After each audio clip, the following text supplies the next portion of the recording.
Cette deuxième journée marathon commence à Ébène, la City de Maurice. Et dans l'équipe de l'Agence française de développement, Martine Guichard fait partie des contrats uniques d'insertion de la zone océan Indien. Aujourd'hui, cette agence convie le département autour de la table du ministère de l'Environnement. En fin de compte, je lui posais la question, mais pourquoi tu es là? Et elle dit, c'est un hasard, mais en même temps, je ne savais pas que je pouvais travailler dans l'India-Océanie et à Maurice. Donc ça veut dire que là, il y a quelque chose qui se fait. Tout à fait. Voilà. Et je tiens à remercier cette opportunité parce que je l'ai découvert par hasard, mais je suis bien. Des rivières, des ponts, de l'eau potable, de l'eau usée, de l'eau agricole, ce territoire d'1 300 000 habitants compte les mêmes problématiques de l'eau que notre île. Mais actuellement, pas d'observatoire qui centralise la connaissance. On a aujourd'hui ce qu'on appelle un office de l'eau. L'office de l'eau.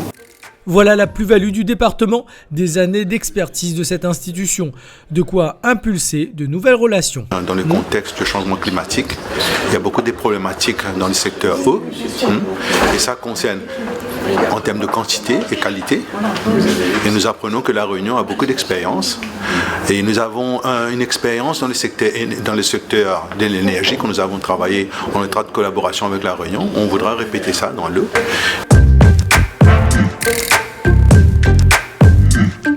Direction ensuite l'université où un usage scientifique de ces connaissances se profile. Notre but, c'est faire ensemble et en même temps profiter de tout ce génie de l'India-Océanie pour aborder la vie de demain.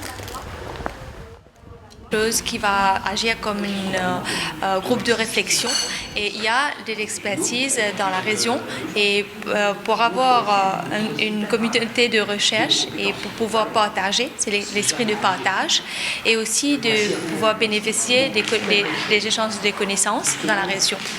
C'est un projet global. C'est un projet ambitieux, mais en même temps aujourd'hui ça s'appellera l'Observatoire de l'eau. Mais ce n'est pas juste des chiffres, ça va être comment prévenir l'avenir. Le réchauffement climatique est là. Et la population, elle ne regarde pas le réchauffement climatique, elle dit les élus ont-ils anticipé ce qui va nous arriver? Et c'est là aussi le challenge, l'anticipation. La journée s'enchaîne par la rencontre de la présidente de la Chambre d'agriculture. Un beau moment d'échange pour le conseiller départemental, mais également maire de Bras-Panon. Ça pourrait être un exemple. C'est-à-dire qu'à Maurice, nous apportons nos tomates cerises d'Égypte ou même de plus loin. Et je sais que vous en produisez à La Réunion, mais pourquoi aller chercher aussi loin? Ce sera quoi l'avenir? Ça sera un marché commun, fruits et légumes, savoir-faire, ingénierie, entre déjà Réunion-Maurice où on est le plus proche, un jour, les Comores l'autre jour, l'Afrique du Sud.